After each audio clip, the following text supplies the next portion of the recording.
আসসালামু আলাইকুম প্রিয় বন্ধুরা, কেমন আছেন আপনারা? আশা করি অনেক অনেক ভালো আছেন। আমি গত দুদিন আমার যে জায়গা এই জায়গাতে আমি ছিলাম না, একটু বাইরে ছিলাম। এই জন্য আমার ভিডিওগুলো একটু দেখতে অন্যরকম লাগছে, সেটা হয়তো আপনারা বুঝতেও পারছেন। তো যাই হোক, আজকে আমি কথা বলবো আমার স্বপ্ন নিয়ে।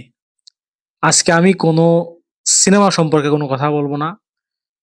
আহ হ্যাঁ, একজন মানুষ সম্পর্কে কথা বলবো যিনি আমার স্বপ্নের নায়ক। সিনেমার প্রতি ভালোবাসা তৈরি হয়েছে যার অভিনয় দেখে। তার সম্পর্কে তো কিছু কথা বলবোই। তার সাথে এটাও বলব যে আমি যে এই যে ভিডিও বানানো শুরু করেছি, আমার লক্ষ্য কি? আমার স্বপ্ন কি? আমি আসলে কি চাই? কি করতে চাই? সেই বিষয় নিয়ে একটু কথা বলব। তার আগে অনুরোধ করব, আপনি যদি আমার চ্যানেলটিকে এখনো সাবস্ক্রাইব করে না থাকেন তাহলে অবশ্যই চ্যানেলটিকে সাবস্ক্রাইব করে দিন। আর যদি ফেসবুক থেকে আমার ভিডিওটা দেখে থাকেন তাহলে অবশ্যই ফেসবুকের পেজটাকে ফলো করে দিবেন।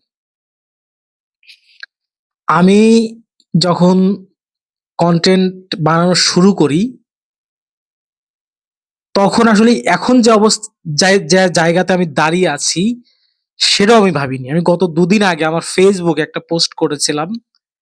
সেটাতে প্রায় উম ৯ লক্ষ প্লাস ভিউ আসছে। প্রায় ৪৮,০০০ এর মতো আ লাইক আসছে।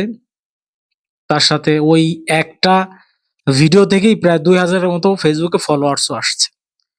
এটা আমি কখনো ভাবিওনি যে আমি কোনো ভিডিও আপলোড করব, সেটা প্রায় ১ মিলিয়ন এর মতো মানুষ দেখবে। এটা আমি ভাবিনি। সেটা হয়ে গেছে। YouTube এ সেটা হয়নি। হয়তো কোনো না কোনো দিন হয়ে যাবে। YouTube এ আমার সর্বোচ্চ মনে হয় ১০,০০০ ৮-১০,০০০ ভিউ হইছে একটা ভিডিওতে। তো হয়তো কোনো না কোনো দিন ১ মিলিয়ন ও হয়ে যাবে। যদি আপনাদের ভালোবাসা এবং দোয়া থাকে। এখন আমার স্বপ্নটা আসলে কি? দেখেন, আমি আগেই বলেছি যে আমার স্বপ্নের নায়ক। আমার স্বপ্নের নায়ক হচ্ছে আমাদের সবার প্রিয় সুপারস্টার, মেগাস্টার, মহানায়ক যাই বলেন না কেন, আমাদের প্রাণপ্রিয় শাকিব খান। আমি তার অভিনয় দেখেই আমার সিনেমার প্রতি ভালো লাগাটা তৈরি হইছে। তো আমার একটা ড্রিম তৈরি হলো যে আমি তো কখনোই কারো ইন্টারভিউ কখনো নেইনি বা ওইরকম নেয়ার কোনো চেষ্টাও কখনো করি নাই। যে আমি বাইরে অনেক কনটেন্ট ক্রিয়েটর আছে না যে বাইরে ঘুরে যারা সিনেমার সাথে জড়িত থাকে, ডিরেক্টর, প্রোডিউসার, অভিনেতা, অভিনেত্রী। আসলে আমার ওইরকম সময়ও নেই। আমি তো একটা চাকরি করি। এজন্য আসলে আমার মেক্সিমাম সারাদিন ৮ ঘন্টা তো আমার নিজের প্রফেশনের সাথে দিতে হয়। বাকি সময়টা আমি ভিডিও বানাই। যদি ওরকম এভেইলেবল টাইম থাকতো যে ঠিক আছে আমি সারাদিন ঘুরতাছি, কে কোথায় আছে খুঁজে তাদেরকে ইন্টারভিউ করতেছি, সেটা আসলে হয় না। যেহেতু চাকরি করি। তো আমার গতকাল রাত্রে একটা স্বপ্ন আমি নতুন করে দেখতে শুরু করেছি যে এটা আমি ১ম থেকেই দেখেছি যে আমি জীবনে যদি কখনো কারো ইন্টারভিউ করি, আমি একজন মানুষের ইন্টারভিউ করতে চাই। যে যদি আমার এরকম অপশন থাকে যে আমি একজন মানুষের ইন্টারভিউ করার পরে আমি আর জীবনে কারো ইন্টারভিউ করতে পারবো না। বা যদি এটাও বলে যে আপনি ইন্টারভিউ নেওয়ার পরে আপনি আপনার কখনো কনটেন্ট ও বানাবেন না, আমি তাতেও রাজি। সে নায়কটা হচ্ছে মেগাস্টার শাকিব খান।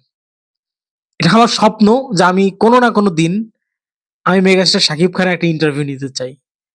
মানে আছে না যারা প্রফেশনাল জার্নালিস্ট, বড়, বড় কনটেন্ট ক্রিয়েটর, তারা তো যখন মেগাস্টারের কাছে ইন্টারভিউ এর জন্য যায় বা তাদের সাথে কথা বলে তখন কিন্তু একটা জিনিস লিখে নিয়ে যায়। ঠিক আছে, মেগাস্টারকে সামনে পেলে আমি এই প্রশ্নগুলো তাকে করব। আমার বিষয়টা একেবারেই ভিন্ন। আমি যদি কখনো মেগাস্টারকে সামনে দেখতে পাই বা তার সাথে কথা বলার আমার সুযোগ হয় বা তার ইন্টারভিউ নেওয়ার আমার সুযোগ হয়, মানে একেবারেই সাধারণ একজন দর্শকের মনে যে প্রশ্নগুলো থাকতে পারে, একেবারে সাধারণ দর্শক, সেই প্রশ্নের সাথে হয়তো সিনেমার কোনো কানেকশন থাকবে না। সেই প্রশ্নের সাথে হয়তো তার ব্যক্তি জীবনের কোনো কানেকশন থাকবে না। একেবারে আমার মনে যা আসে, আজকে আপনি কি দিয়ে ভাত খাইছেন? আপনি রাতে কখন ঘুমান? এই খুবই একেবারে নরমাল কথাবার্তা। আমি তার সাথে একটু আড্ডা দিতে চাই। একটু গল্প করতে চাই। এটা আমার একটা ড্রিম। তো যাই হোক, আমার মনে হলো যে আমার ভিডিও যারা দেখেন, অল্প দেখেন, বেশি দেখেন বা যখনই দেখেন, আমাকে ভালোবাসেন বলেই তো দেখেন আমার ভিডিওগুলো। আমার কথা ভালো লাগে বলেই তো আমার কথা শুনেন।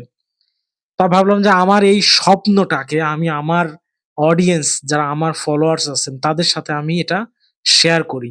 যে আমার একটা স্বপ্ন আছে এবং এই স্বপ্নটা আমার বিশ্বাস যে আপনারা চাইলে এটা পূরণ করে দিতে পারেন। কিভাবে সেটা বলি। আমি তো ভিডিও বানাই। আমার কাজ হচ্ছে ভিডিও বানানো, সেটা YouTube এ, Facebook এ আপলোড করা। এখন দেখার দায়িত্ব তো আপনাদের। আপনারা যদি সেটাকে দেখেন, লাইক করেন, কমেন্ট করেন, শেয়ার করেন, সাবস্ক্রাইব করেন, তাহলে কি হবে? চ্যানেলটা আরো বড় হবে। তখন আমার এই কথাগুলো, আমার এই ইমোশন, আমার এই আবেগটা হয়তো মেগাস্টারের কান পর্যন্ত কোনো না কোনো দিন পৌঁছে যাবে। আর সেদিন হয়তো আমি তার একটা ইন্টারভিউ করার সুযোগ পাবো। তাই আপনাদেরও সাহায্য, সহযোগিতা আমার খুবই প্রয়োজন। এটা আমার একটা ড্রিম যে আমি মেগাস্টারের সামনে দাঁড়িয়ে তার সাথে আমি ২, ৪, ৫ মিনিট, ১০ মিনিট যতটুকু সময় সম্ভব হয় আমি তার সাথে একটু কথা বলবো। খুবই একদমই নরমাল কথাবার্তা। তো এই আমার স্বপ্নটাই আমি আপনাদের সাথে একটু শেয়ার করলাম। এই কথাগুলো আপনাদের কাছে কেমন লাগলো সেটা জানি না। ভালো লাগুক, খারাপ লাগুক, অবশ্যই কমেন্ট করে সেটা জানিয়ে যাবেন যে আমার এই কথার সাথে আপনার মন্তব্যটা আসলে কি। তো ভালো থাকবেন। আসসালামু